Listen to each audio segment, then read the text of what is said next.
Hai hai hai Sobat Agro, balik lagi bareng aku Tita Novia di channel YouTube Agrozin ID. Indonesia memiliki kebudayaan yang sangat-sangat beragam bukan Sobat Agro, terutama nih bagi masyarakat pesisir. Nah, dalam video kali ini Tita bakal memperkenalkan salah satu budaya adat istiadat atau semacam kepercayaan pesisir laut, tepatnya kepercayaan para nelayan pantai Pangandaran yang masih percaya perihal ritual hajat laut. Kira-kira bagaimana sih filosofinya dan prosesnya? Simak videonya sampai akhir ya.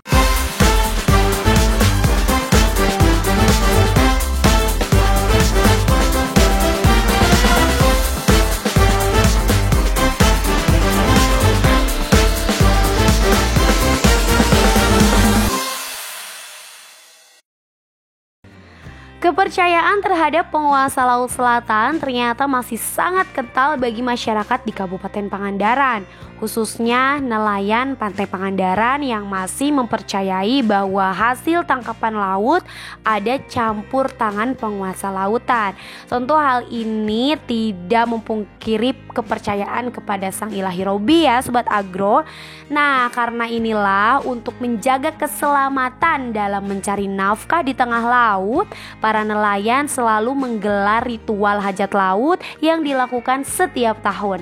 Biasanya pelaksanaannya pada hari Kamis menjelang malam Jumat Kliwon di bulan Muharram.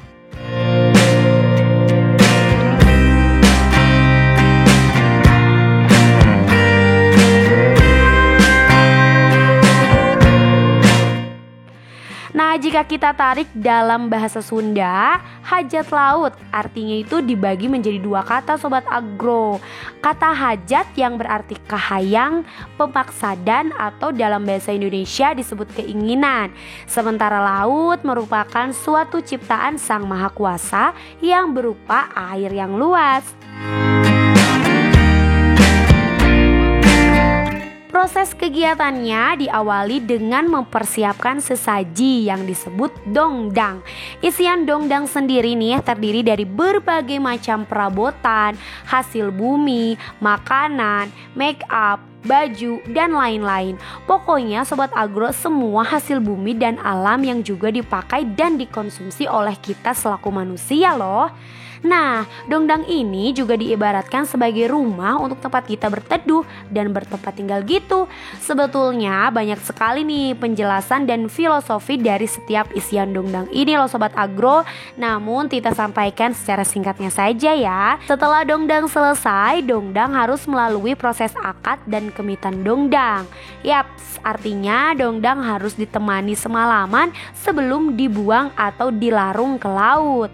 Biasanya dihadiri oleh para sesepuh nelayan dan seniman-seniman sambil menggelar kesenian-kesenian Sunda.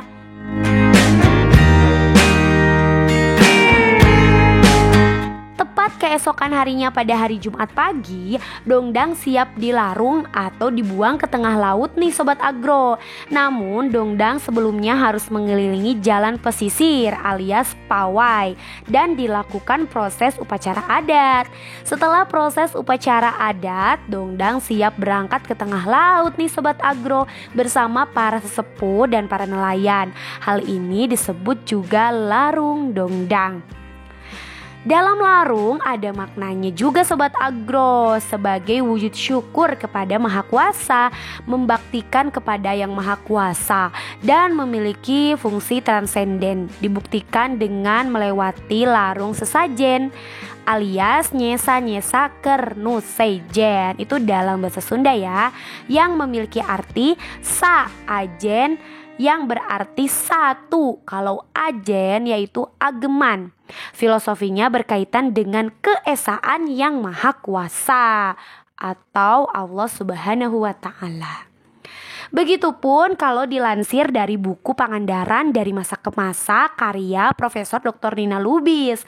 Alasannya adanya tradisi ini yaitu untuk mempersembahkan sesaji kepada perwujudan rasa syukur dan terima kasih kepada Tuhan dan kepada penguasa pantai selatan atas semua kekayaan dan kemakmuran yang dilimpahkan kepada para nelayan selama ini.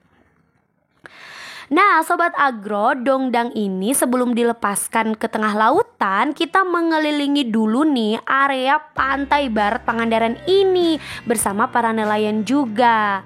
Nah, ketika dongdang sudah dilepaskan di tengah lautan, biasanya nelayan Pangandaran juga selalu memandikan perahunya dengan air di sekitar dongdang tersebut loh. Memang ini hanya kepercayaan masing-masing saja ya Sobat Agro. Kita hanya wajib dan harus saling menghargai satu sama lain saja.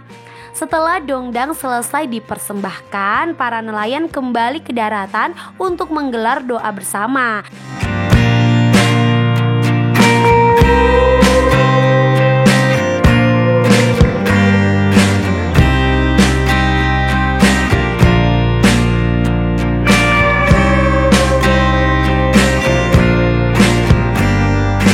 Dan biasanya untuk masyarakat pesisir pantai Pangandaran melakukan kegiatan cucurak dalam bahasa Sunda yang berarti makan bersama. Biasanya menunya menu Sunda seperti nasi tumpeng, ikan asin, sambal, dan lain-lain. Biasanya prosesi adat istiadat hajat laut ini ditutup dengan pertunjukan-pertunjukan seni dan budaya seperti debus dan kesenian khas Kabupaten Pangandaran, yaitu tari ronggeng gunung. Sobat Agro, adanya prosesi adat istiadat ini juga merupakan salah satu daya tarik wisatawan loh. Gimana Sobat Agro, ada yang pernah menyaksikan proses adat istiadat hajat laut di Pangandaran ini? Tulis di kolom komentar yuk. Terima kasih yang sudah menonton videonya. Semoga dapat memberikan pengetahuan untuk kita semua. Saksikan video menarik lainnya bareng aku Tita Novia. Bye Sobat Agro.